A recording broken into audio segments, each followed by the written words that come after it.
வணக்கம். நீதிமன்ற சேனல் இன்னைக்கு இந்த வீடியோல என்ன டாபிக் பார்க்க போறோம்னா தி கோட் ஆஃப் சிவில் ப்ரொசீஜர் 1908 தமிழ்ல உரிமையல் விசாரணை முறை சட்டம் 1908.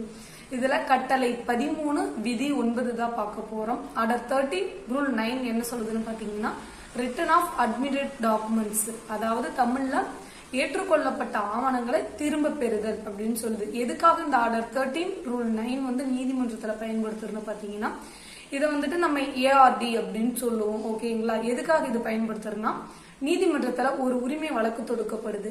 வாதி தரப்பு அல்லது பிரதிவாதி தரப்பு இரு தரப்பினும் யாதேனும் ஒருவர் வந்துட்டு நீதிமன்றத்துல வந்து பிரமாண வாக்குமூலத்தின் அடிப்படையில டாக்குமெண்ட் வந்து மார்க் பண்ணிருப்பாங்க. அதாவது ஆவணங்கள் வந்து குறியீடு செய்யப்பட்டிருக்கும். அந்த குறியீடு செய்யப்பட்ட ஆவணங்களை வந்து அவங்களுக்கு தேவைப்படுது அப்படின்னா வழக்கு வந்து நடந்துட்டு இருக்கு. அந்த வழக்கு வந்து தீர்ப்பாணை வந்து பிறப்பிக்கிறாங்க. யாரும் வாதிக்கு சார்பாக ஒரு தீர்ப்பாணை பிறப்பிக்கப்படுது. அதுல வந்து வாதி வந்துட்டு எனக்கு வந்து என்னோட டாக்குமெண்ட் ஆவணம் வேணும் அப்படின்னு நீதிமன்றத்துல வந்து ஆர்டர் 13 ரூல் 9 கீழ வந்து பெட்டிஷன் போடுறாரு.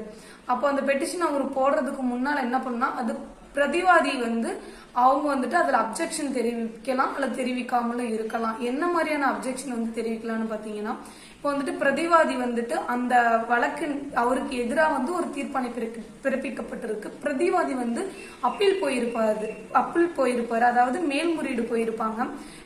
நான் வந்துட்டு மேல்முறையீடு போயிருக்கேன், அதனால வந்து அப்ஜெக்ஷன் இருக்கு, கவுண்டர் நான் போடுறேன் அப்படின்ட்டு வந்துட்டு பிரதிவாதி தரப்பு வந்து சொல்லியிருப்பாங்க. அந்த அப்பீலோட நம்பரோட வந்து நான் அப்பீல் போயிருக்கேன், அதனால வந்து இந்த ஆவணம் வந்து தரக்கூடாது அப்படின்னு அவர் வந்து அப்ஜெக்ஷன் சொல்லியிருப்பாரு. அந்த மாதிரியான சந்தர்ப்பத்துல வந்து வாதிக்கு வந்து அந்த ஆவணம் வந்து கிடைக்காது. அதே போல எந்த ஒரு அப்ஜெக்ஷனும் ஆப்போசிட் சைடு, அதாவது டிஃபெண்டன்ட் வந்து தெரிவிக்கல அப்படின்னா வந்துட்டு வாதிக்கு வந்து அந்த ஆவணம் வந்து கிடைக்கக்கூடியதுதான்.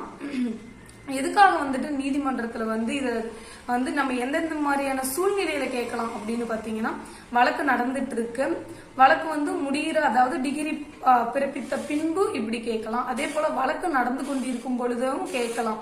அப்போ வந்து ஏஆர்டி வந்து ஆர்டர் 13 ரூல் 9 கீழே கேட்கலாம். என்னன்னு சொல்லி வந்துட்டு நம்ம கேட்போம்னு பாத்தீங்கன்னா இப்ப நம்ம ஆவணம் வந்து அங்க மார்க் பண்ணிருக்கு, அந்த ஆவணம் வந்து நம்மளுக்கு தேவைப்படுது. எதுக்காகனா இப்ப பாகுபிரிவினை ஏதாவது பண்ணணும், அந்த மாதிரியான ஒரு சந்தர்ப்பம் வந்து தேவைப்படுது அப்படின்னு நம்ம நினைக்கிறோம்னா நீதிமன்றத்துல வந்துட்டு ஃபர்ஸ்ட் சிஏ போடணும். காப்பி அப்ளிகேஷன் போட்டு அந்த ஆவணத்தை வந்து வாங்கிட்டு அந்த காப்பி அப்ளிகேஷனோட வந்துட்டு நீதிமன்றத்துல வந்துட்டு எனக்கு இந்த ஆவணம் தேவைப்படுது அப்படின்னு நீதிமன்றத்துல வந்து தாக்கல் பண்ணணும். இந்த பெட்டிஷன் கீழே நீதிமன்றம் என்ன பண்ணுவாங்கன்னா அந்த டாக்குமெண்ட் சிஏ போட்டு வாங்கின அந்த டாக்குமெண்ட் வச்சுட்டு ஒரிஜினல் வந்து கொடுப்பாங்க.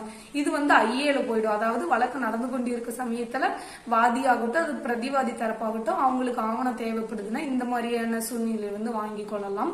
அதே போல வழக்கு முடிந்த பின் வந்து ஆர்டர் 13 ரூல் 9 கீழ வந்து ஏஆர்டி போட்டு வந்துட்டு தனக்கு தேவைப்படுற ஆவணத்தை வந்து நீதிமன்றத்துல வாதி தரப்பு பிரதிவாதி தரப்பு யாரேனும் ஒருவர் தனக்கு தேவைப்படுற ஆவணத்தை வந்து நீதிமன்றத்துல வந்து வாங்கிக்கலாம். தேங்க்ஸ் ஃபார் வாட்சிங்.